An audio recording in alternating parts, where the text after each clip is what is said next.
la bienvenida al tercer programa de Enfoque de Negocios, tercera temporada, compartiendo el ritmo emprendedor de Tandil. Hoy, en primer plano, entrevistamos a Alfredo Galletti, presidente de Petrotandil. Una rica historia de vida centrada en el valor del trabajo como propulsor del crecimiento y el desarrollo, tanto personal como familiar.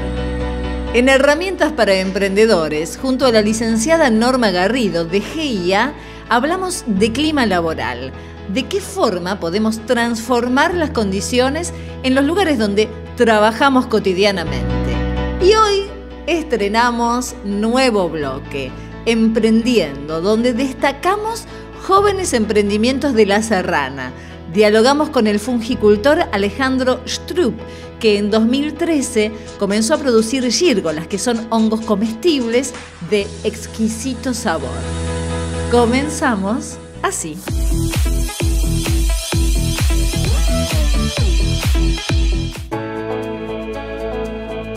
La familia de Alfredo Galletti bajó de los barcos y comparte con tantas otras que llegaron al continente buscando nuevas oportunidades, el sacrificio y el trabajo para mejorar historias de carencias y necesidades profundas. Ese legado fue determinante en la formación de su personalidad, que sigue honrando esa herencia. Nacido en Morón, no dudó en elegir Tandil para seguir creciendo y dando impulso a una de las empresas más potentes del partido. Las raíces te tiraron, de hecho, para aprender el idioma y viajar, ¿no? A encontrarte con ese origen del árbol genealógico, en definitiva. Sí, mi abuelo falleció, pero era del norte de Italia, de la provincia de Lombardía, la región lombarda, una provincia que se denomina Sondrio. Él fue un poco por quien yo tengo particularmente un enorme aprecio, porque ha sido el que marcó, como la historia de muchos otros, una historia de inmigrantes, ¿no? De sacrificio, de progreso, de carencias. Y esos fueron los orígenes y el ambiente en el que particularmente tuve una infancia. Todo eso te deja huellas, te deja marcas, ¿verdad? Él me hablaba de lo que era su casa, ¿verdad? Una casa de un pueblo que se llama Vervio, las dos veces con B corta.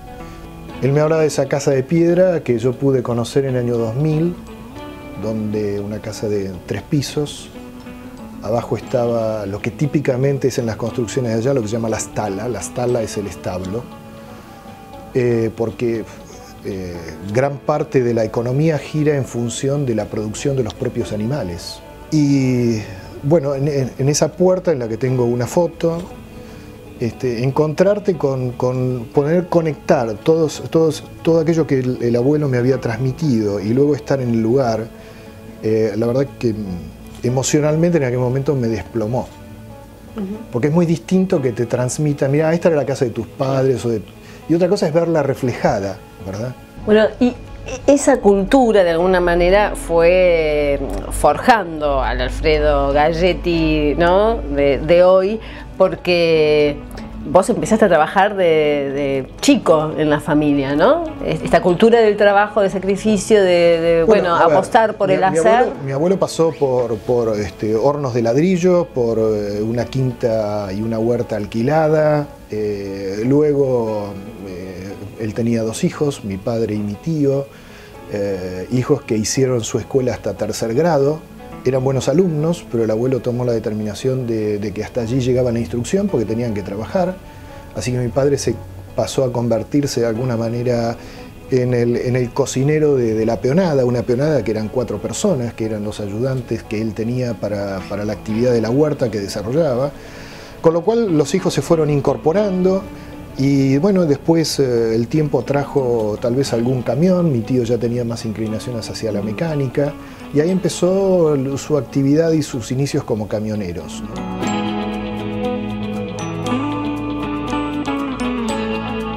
Así que en ese ambiente en donde estaba mi casa y los camiones al lado, en los fines de semana se practicaba mantenimiento, yo era un poco el bujía, el ayudante, el que acercaba las herramientas, el que ayudaba a engrasar. ¿Qué es lo que más rescatarías para la cultura actual, que por ahí está un poco más distanciada, ¿no? del trabajo como lo concebían las viejas generaciones, de esa primera experiencia, de vos pibe trabajando, metiendo las manos en la grasa y aprendiendo, desde, como se decía antes, ¿no? Desde abajo? La situación socioeconómica nuestra es una situación, digamos, de una familia de clase media baja, emergente, pero nos hemos criado en valores, nos hemos criado en una cultura de trabajo y en un espíritu de progreso, con felicidad, con una felicidad con poco probablemente, pero que en mi caso mi padre no dudó o no dudaron en poder pagarme una escuela privada. Yo hice la primaria en el Colegio San José de Morón. Entonces, todo lo que implica el sacrificio, el ahorro, el espíritu de progreso, estamos hablando de otra economía, verdaderamente, de otros tiempos. Se sería dado como un salto, ¿no? Ha habido una evolución, ¿no? Y los tiempos no son comparables porque estamos rodeados indudablemente de informática, de recursos, de una sociedad que nos lleva indudablemente a consumir, a encontrarnos con medios que 40 años atrás no existían, ¿verdad? ¿Y en paralelo trabajabas? ¿Cómo siguió tu derrotero, digamos, laboral? Dentro de esos hitos relevantes, yo tenía una gran presión porque era el primer universitario en mi familia. ¡Opa! Y eso verdaderamente para mí significaba mucha carga emocional sobre mí, ¿no? Yo estaba estudiando económicas en Morón en quinto año y surgió la posibilidad de un negocio, concretamente de poder adquirir el paquete accionario de Petrotandil.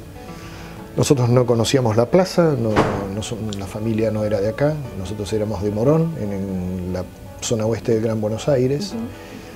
Y de hecho, bueno, por una circunstancia anterior se dieron las posibilidades de poder concretarlo. Para nosotros realmente era un salto enorme.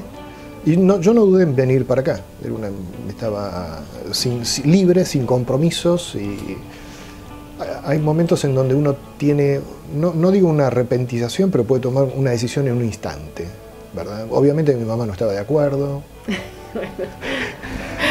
Bueno, pero eso de los obstáculos comunes a la familia, sí, ¿no? Pero bien, así que... Pero fue una buena decisión, sin lugar a dudas. No, Tandil es una ciudad hermosa, maravillosa.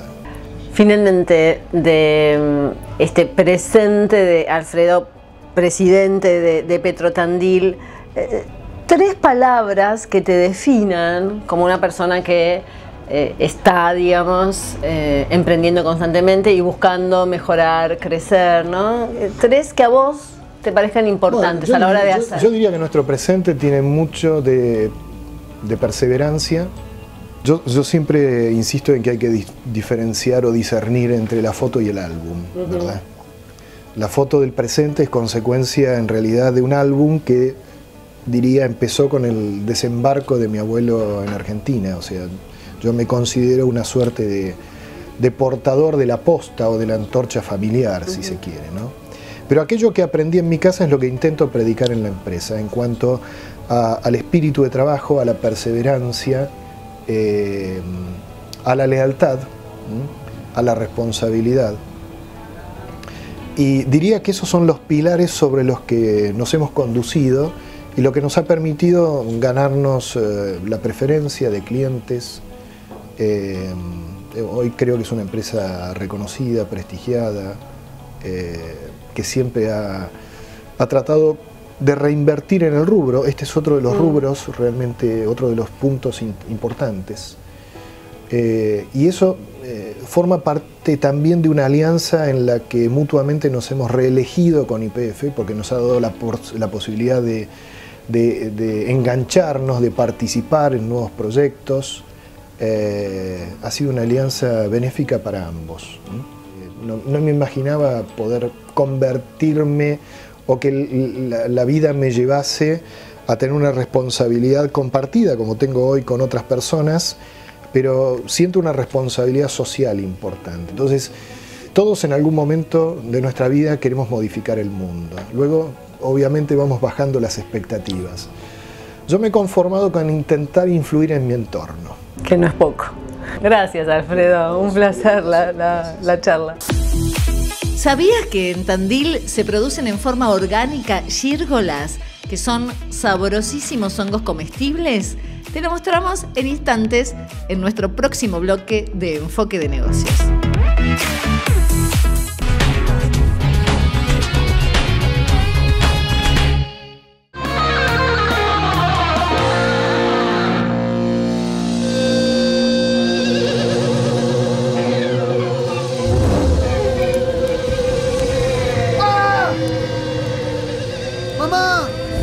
Te puede pasar. Asegura tus instrumentos musicales contra robo y todo riesgo. Acércate a Provincia Seguros, una empresa del Grupo Provincia. Buenos Aires, activa como nunca. Gobernación Daniel Scioli.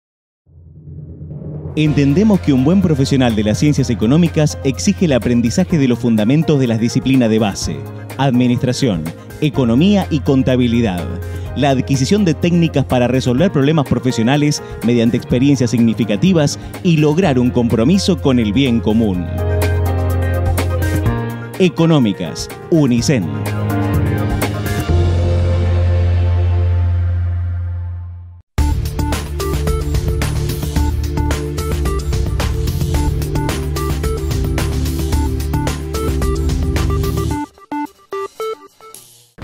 Hola, yo me llamo Fernanda, él es Valentín, sí. Me dice que estaba buscando trabajo y no encontraba, y nos contaron de que había un curso de capacitación y que estaba este plan para gente con discapacidad, con sordo, con cualquier discapacidad, y vamos a trabajar en estampados con serigrafía, en remeras o bueno, después vamos a ampliarlo.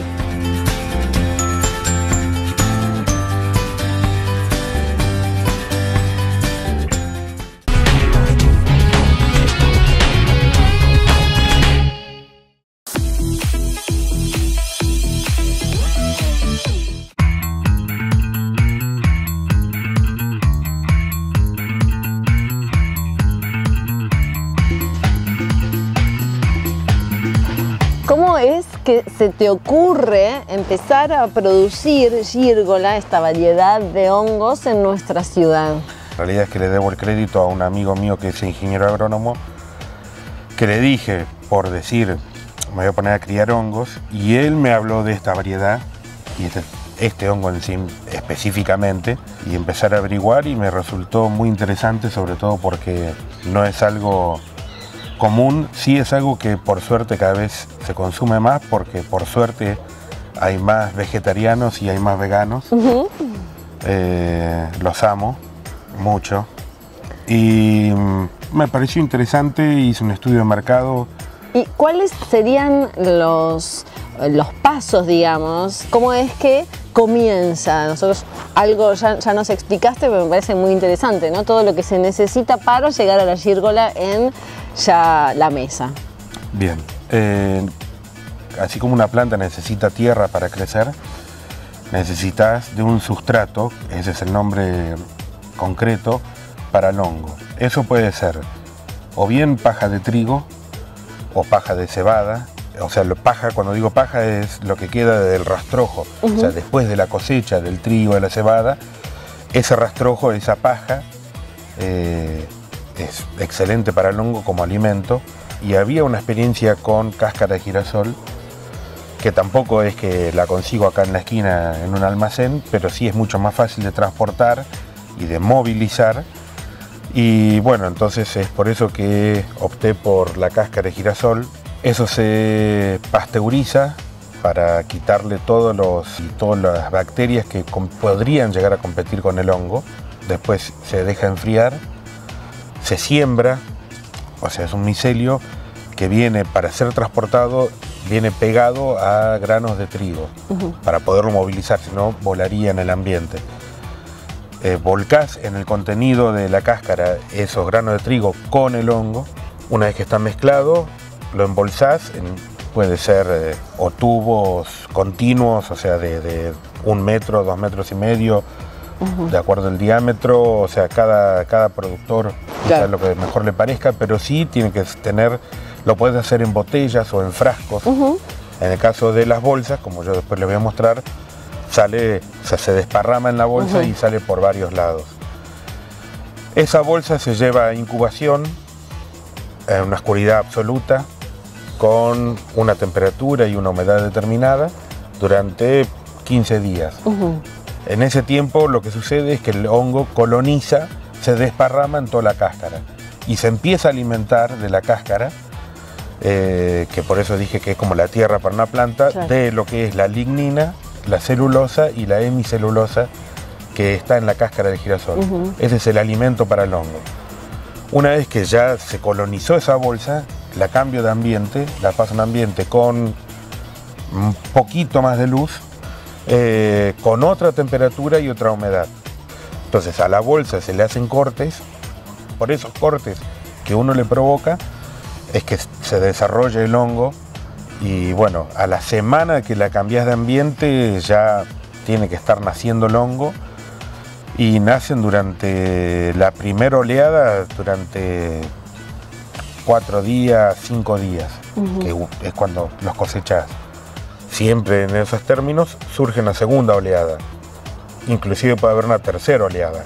Comercialmente yo no la uso ya la tercera. Llegás hasta la segunda. Porque es ocupar un espacio durante mucho tiempo para la poca productividad que puede llegar a tener una bolsa o un grupo de bolsas hechos en un mismo día.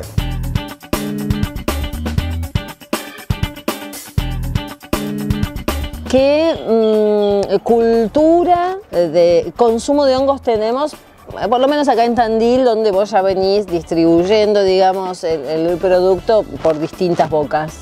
Hay mucha gente que los consume, pero no es algo masivo, o sea, no es como hablar de una manzana, de una, o de una berenjena, o sea, todo el mundo conoce o la ha comido alguna vez quizás, o comparado con otras verduras, hay mucha gente que todavía es reticente a decir, no, hongos, no, yo no como hongos, o si han comido, comen champiñón. Que es la variedad más conocida, es, ¿no? Lo más vulgar, claro, o el portobelo, sí, que como dije hoy es el primo hermano del champiñón, o sea, es el hermano moreno del champiñón. Por suerte, o sea, cada vez hay más gente que lo ve, cada vez hay más gente que se atreve, y también cada vez hay más literatura al respecto. Yo igual publico en Facebook recetas como para que no siempre se consuman de la misma forma. Digamos que también tiene un costado como de docencia, ¿no? Sí, y bueno, seguir multiplicando. Exacto, y también hay programas como el Gourmet o como otros programas de que también lo van incluyendo. Bueno, vamos a probar. Vamos a ver el proceso y vamos a probar las gírgolas y después también nosotros multiplicar a través de la pantalla.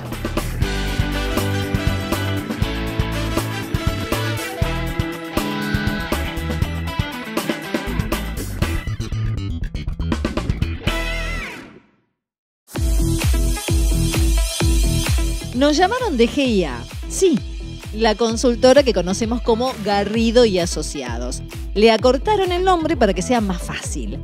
Hay nuevas búsquedas de personal publicadas en su página web. En el último segmento de N te presentamos a la licenciada Norma Garrido de GIA, analizando la importancia del clima laboral, cómo medirlo y de qué manera mejorarlo.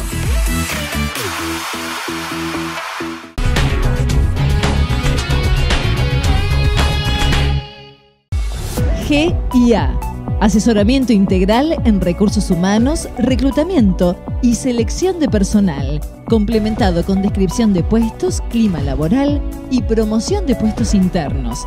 Consúltenos sin compromiso acerca de los servicios que brindamos. GIA, Las Heras 979.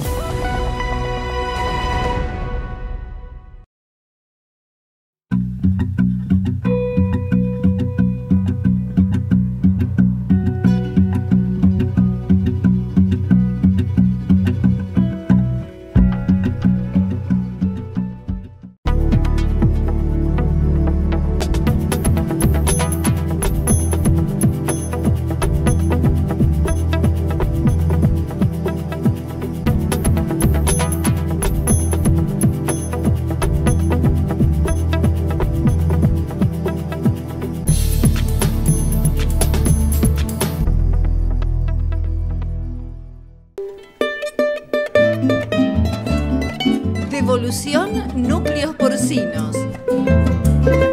13 establecimientos productivos formalizados. Más de 230.000 kilos de carne comercializada. Más de 70 pequeños productores integrados.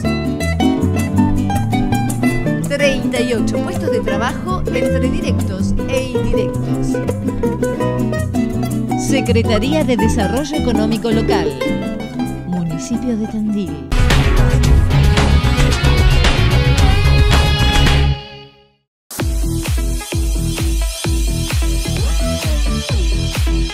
Junto al equipo de Vórtice Comunicación y Eduardo Jiménez te invitamos a darle me gusta a nuestra fanpage y ganarte un par de entradas para disfrutar el espectáculo de Babi Etchekopar, Ratatá, ¿Alguien se comió mi queso?, que se presenta el sábado 25 a las 21:30 en el Teatro Municipal del Fuerte. Tenés tiempo hasta el 24 a las 12.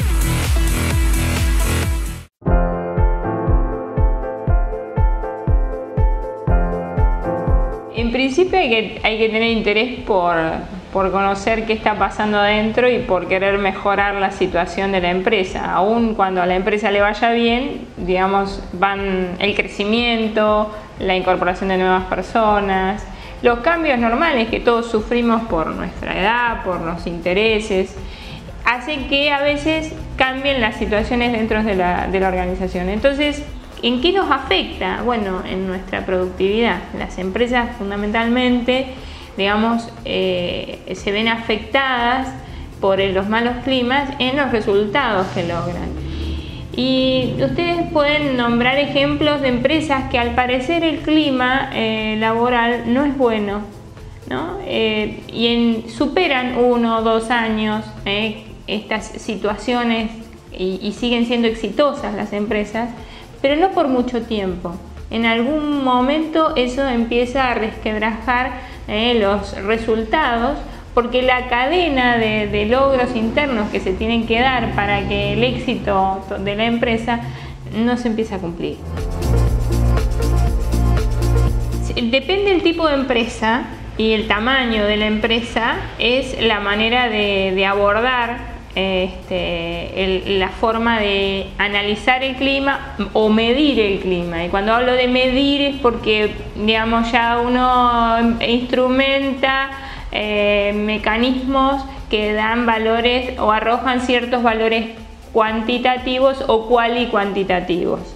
Normalmente uno en empresas más pequeñas hace tipos de entrevistas, digamos, especializadas, para poder arribar a ver cómo es la situación de clima, y a partir de eso, bueno, lo importante, digamos, es que ese diagnóstico generalmente permite armar un plan de acción que impacta en general en toda la empresa, y que los resultados de eso a veces son, las conclusiones que surgen son cosas que no son tan ni caras ni representan grandes cambios. A veces son pequeñas cosas, digamos, que la empresa puede hacer por mejorar la situación de sus colaboradores. Hemos descubierto cosas tan elementales como que llevaba 1 año pidiendo que le arreglaran la silla en la que se sienta. Y sí, porque a veces la estructura crece y ya ni se sabe a quién hay que pedirle las cosas. Entonces antes era el trabajo que uno le decía al dueño, pero la empresa creció y el dueño ni lo ven, porque no tiene tiempo de atenderlos. Y si se lo dicen al dueño, es probable que el dueño se olvide. Entonces, esos cambios en las estructuras empiezan a generar ruidos y malestares. Y en otras empresas, aún pequeñas, el perfil del dueño no es un dueño comunicador con sus empleados, entonces también trabajar esto ayuda. O el perfil del personal. Los estudios de clima ayudan a mejorar las relaciones. No nos olvidemos que, por ejemplo, un feedlot, un tambo, requieren de un número de personas trabajando en equipo. Y todo esto mejora si hay una conciencia de equipo, pero para esto hay que medir si estamos bien o no. Por ejemplo, hablamos del liderazgo de los jefes y esto tiene que ver en cómo los jefes se relacionan con los empleados y colaboradores, de todo lo que tenga que ver con las relaciones interpersonales, sin importar las jerarquías, de cómo se llevan adelante esas relaciones. Después se mide el compromiso de los participantes de la organización. Por otro lado, también está la organización en sí misma, cómo es la estructura, la pirámide organizacional, si la queremos llamar, la distribución de cargos, cómo están divididas las tareas. Esto en las pymes hay mucho ruido con estas cosas, una por los crecimientos que a veces se van dando y otra porque en muchas no hay una profesionalización. El tema del reconocimiento, hoy también hablábamos de qué pequeñas cosas se descubren y que a veces la gente pone mucho empeño y nadie se dio cuenta. Después el otro tema es el tema de incentivos. Cada vez más las empresas que dedican tiempo a mirarse internamente hacen evaluaciones de desempeño, generan modelos de trabajo en el que otras áreas de la empresa puedan tener incentivos por logros de objetivos, por ejemplo. Y bueno, y después el tema de tratar a todos los empleados por igual, digamos, si todos se sienten considerados de la misma manera por la organización.